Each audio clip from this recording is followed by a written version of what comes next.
What up, YouTube? Let's go ahead and start by popping the hood. This is on the bottom side, driver door, right by the edge. And then right in the front, you're going to feel a lever that slides to the side. That's going to lift the hood up.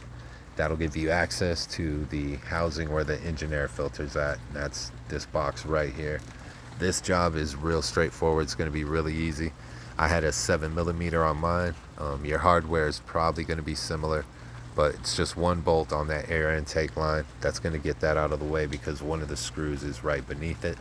So we'll get this loosened up.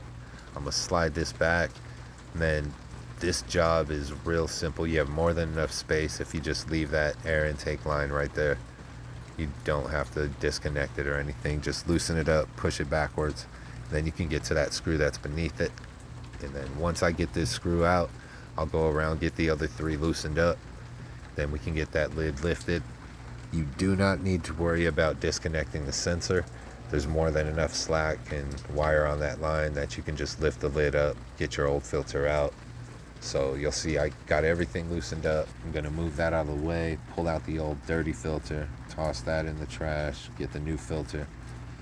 Keep in mind, when you're doing this job, it's a good time to vacuum this thing out. Keep a look around, see how much dirt's built up, see if it's getting in anywhere, because you could have a cracked housing, and in that case you'll want to replace it.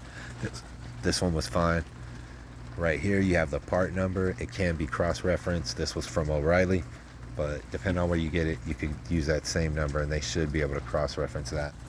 Then from here, there is a tab on the filter, so you'll see right on the top side, or what I'm calling the top, that has a little knob on it. So just, you'll see that matches up with the bottom of the box.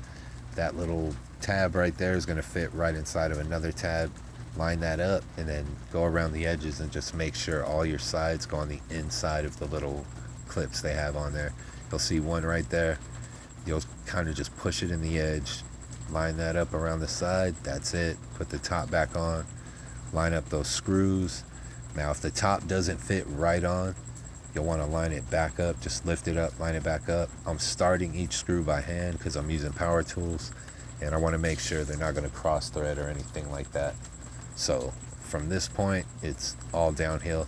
Just going to go ahead, hit each screw, make sure everything's tightened up. We'll slide that air intake line back on.